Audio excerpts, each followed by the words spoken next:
Assalamualaikum warahmatullahi wabarakatuh. Ketemu lagi bareng Jang Wahab di channelnya Kayu Agung Radio.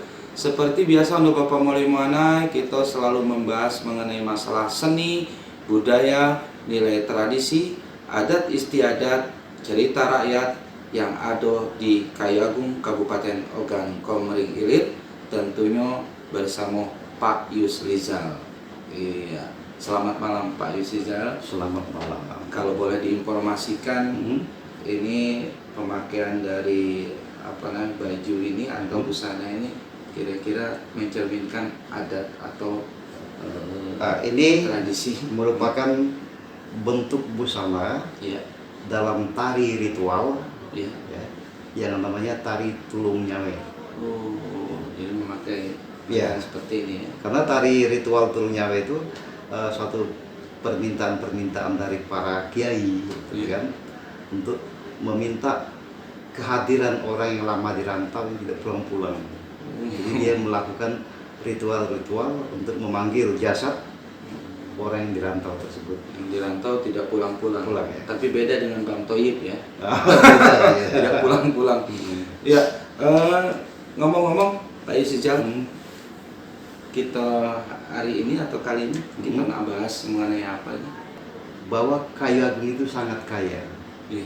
menyimpan yang sifatnya orang-orang gaib, kemudian orang sakti yang punya keperkasaan dan sebagainya kan. Iya. Nah, salah satu di antaranya ya, di sini kita akan bahas masalah Puyang Nibung Ki Agung. Puyang Nibung Ki Agung. Iya. Untuk Bapak Molimana, sebelum kita mendengarkan cerita kelanjutan kita atau bincang-bincang kita kali ini, yo, jangan lupa untuk Bapak Molimana di-subscribe bagi yang belum, bagi yang sudah, tolong minta untuk di likes. Iya. Untuk Bapak Molimana, tentunya kita harapkan ya pun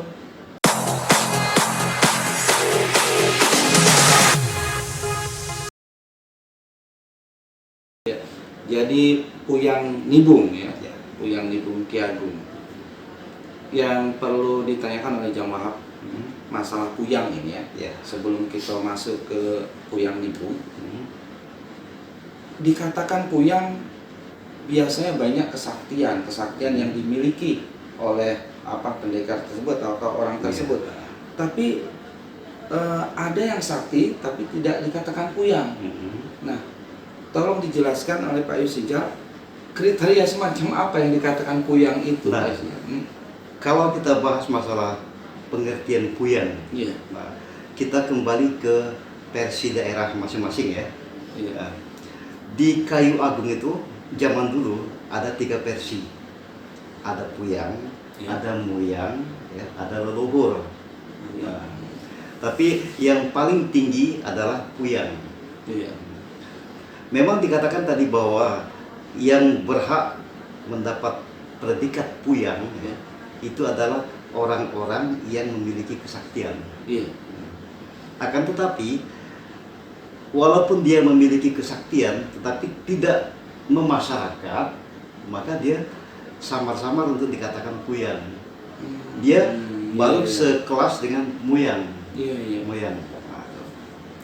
Contoh misalnya kan, kalau kita di Kayu Agung itu ada pernah mengenal tentang orang sakti yang bernama Langkuse. Nah, Langkuse memang orang sakti, tetapi dia tidak disebut Puyang. Karena kelasnya masih di bawah daripada Puyang tadi.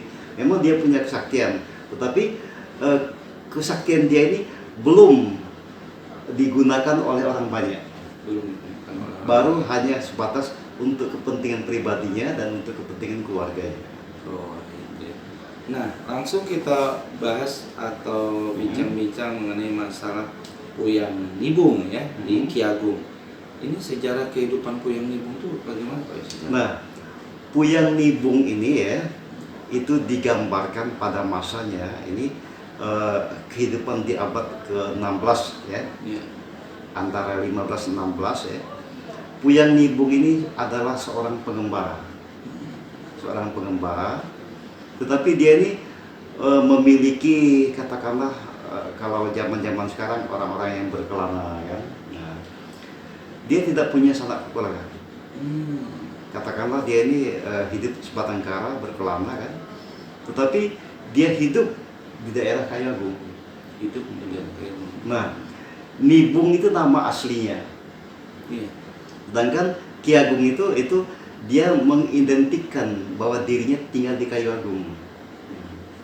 Tepatnya Puyang Nibung ini hidup di daerah Kedaton. Iya.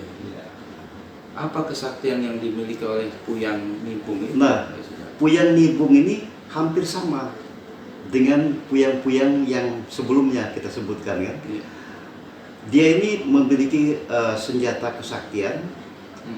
Kalau tadi kita pernah ceritakan bahwa ada yang memiliki katakanlah tasbih giok ya.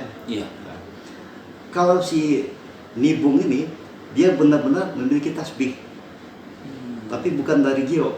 Iya. Nah, tasbih ini bisa dipergunakannya, misalnya ada orang yang kepengen mencari ikan, cukup dia ceburkan tasbihnya ke air, ikan-ikan akan muncul. Luar biasa. Ya.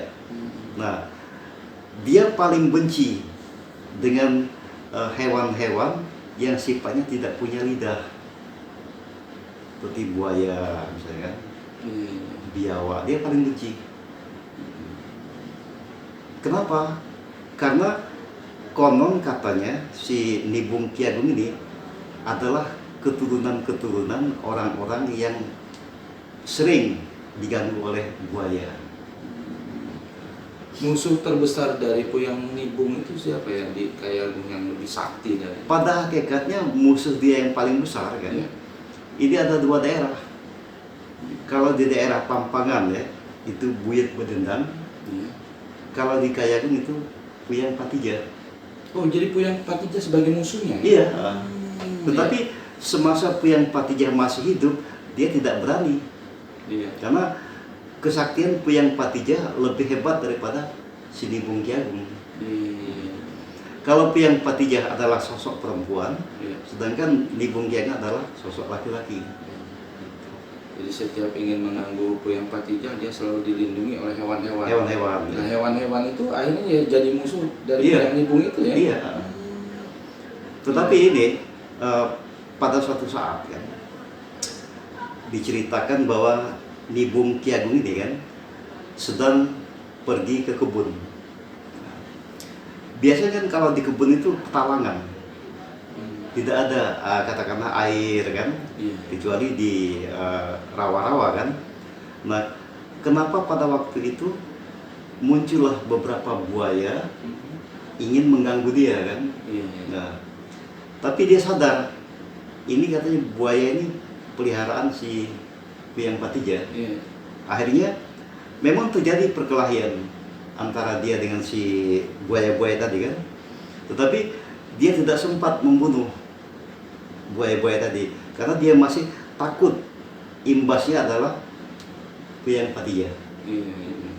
Walaupun Puyang Patija sudah tewas. Belum, pada waktu itu belum ya kan. Nah, iya. Apakah Puyang Nibung itu pernah berperang gitu? Melawan siapa itu kalau boleh tahu Pak? Puyang si Nibung ini ya, dia pernah berperang ya, memisahkan orang-orang yang menghuni daerah Lampung ya, yang berkunjung ke Kayu Agung, tepatnya di Kuto Pandan ya. Dan sebagian mereka ini melalui Sungai Hitam memasuk ke arah Pedambaran. Nah, disinilah si Nibung ini kan, dia ini seakan-akan menghalangi kedatangan orang-orang asing masuk ke tanah Kobling. Nah, terjadilah peperangan. Sekarang senjata yang digunakan oleh Nibung pada saat mengusir orang-orang datangan tadi kan, dia pergunakan tasbihnya tadi kan. Nah, tasbih itu apabila dimasukkan ke dalam air ya, maka dari air ini muncul beberapa bentuk-bentuk hewan yang katakanlah hewan menakutkan, tapi tidak ada buaya. Nah, Nah, pada saat Nibung masuk ke Kayu Agung kan, konon katanya orang-orang yang dari Lampung ya, yang suku bukan suku daripada Waikunang ya, masuk, dia ini ingin mempengaruhi orang-orang Waikunang ini agar Kayu Agung itu ya tidak dibolehkan mengganti nama-nama dusun. Nah, sedangkan si Nibung ini dia katakanlah menolak ya, karena dia ini tahu betul tujuan orang Lampung mengganti nama itu adalah sebagai ungkapan mereka itu bahwa benar-benar ingin menjadi orang Kayu Agung. Si Puyang Nibung tadi. Iya. Nah, sedangkan si Puyang Nibung kenapa dia tetap namanya dikasih Nibung Ki Agung? Karena dia merasa dirinya itu hidup dan dibesarkan di tanah Kayu Agung. Iya. Gitu kan? Jadi yang pernah dibuat nama oleh Nibung Kayu Agung itu salah satunya ada kelurahan-kelurahan itu? Tidak ada. Tidak ada ya. Tidak ada, ya. Nah, cuman dikenal bahwa itu Nibung Kayu Iya. Agung. Iya. Tapi yang jelas Nibung Ki Agung ini kan konon katanya dia ini hidup dan bermukim di daerah Kedaton. Iya. Sampai sekarang ada kira-kira kuburannya atau tempat dia Itulah tinggal di akhir? situs daripada makam si Puyang Nibung itu sampai sekarang tidak nampak, tidak ada kan. Sedangkan generasi dia ini kan itu seangkatan dengan Petori Buah Emas. Iya. Petori Buah Emas yang juga hidup di Kedaton, kemudian lagi Nyi Roland kan. Iya. Nah, itu. Tapi itulah sayangnya Nibung Ki Agung ini tidak punya situs makam. Ya. Jadi dia datangnya juga tidak punya siapa-siapa. Iya. di Kayu Agung itu. Dia ini pengembara. Pengembara ya. Ya, ada Bapak mulai mana? Jelas sudah kalau kita ngomong masalah Puyang Nibung yang ada di Ki Agung, tentunya Pak Yusija sudah menjelaskan secara gamblang. Dan mungkin pesan terakhir untuk Anda Bapak mulai mana sehubungan dengan masalah Nah, Puyang Nibung. sebagai tambahan ya, Ya. jelas ya, bahwa si Puyang Nibung ini kan, dia ini agak bertolak belakang dengan Puyang Patijah kan. Iya. Nah, begitu Puyang Patijah diberitakan dia tewas oleh gajah-gajahnya kan, nah si Puyang Nibung ini mencari tahu di mana disembunyikan buaya-buaya peliharaan dari Puyang Patijah kan. Iya. Ternyata buaya-buaya ini konon katanya berada di perairan antara Jiwa-Jiwa dan Kedaton. Nah disitulah dia mencelupkan tasbihnya ke dalam sungai itu kan, muncullah buaya-buaya. Saat itulah para buaya itu satu pun tidak tersisa dibunuhnya. Luar biasa. Ya. Dendam berarti. Katakanlah dendam berkarat. Dendam. Tapi semasa Puyang Patijah masih hidup dia tidak berani. Iya. Karena kekuatan kesaktian lebih hebat Puyang Patijah daripada dia. Luar biasa untuk Bapak mana-mana. Ya, pesan terakhir sehubungan dengan cerita Puyang Nibung. Iya, sama dengan yang lain-lain, kita berharap kiranya generasi muda atau para pemirsa sekalian ya, Iya. mari kita kenali nilai-nilai sejarah kita, kemudian nilai-nilai tradisi, termasuk cerita-cerita rakyat yang pada hakikatnya dia itu memiliki misi pendidikan, edukatif dan sebagainya. Oleh karena itu, mari kita gali terus menerus siapa sih para puyang-puyang yang pernah hidup di daerah Kayu Agung ini. Luar biasa untuk Bapak Manai yang kita akhiri bincang-bincang kita hari ini. Ya mudah-mudahan di kelanjutan lagi ada cerita-cerita yang unik mengenai masalah tradisi atau nilai budaya, juga cerita-cerita rakyat yang ada di Kayu Agung, Kabupaten Ogan Komering Ilir. Jangan lupa untuk Bapak Manai sekali lagi tonton terus video ini sampai selesai dan di-share. Ya, terima kasih. Assalamualaikum warahmatullahi wabarakatuh. 90,4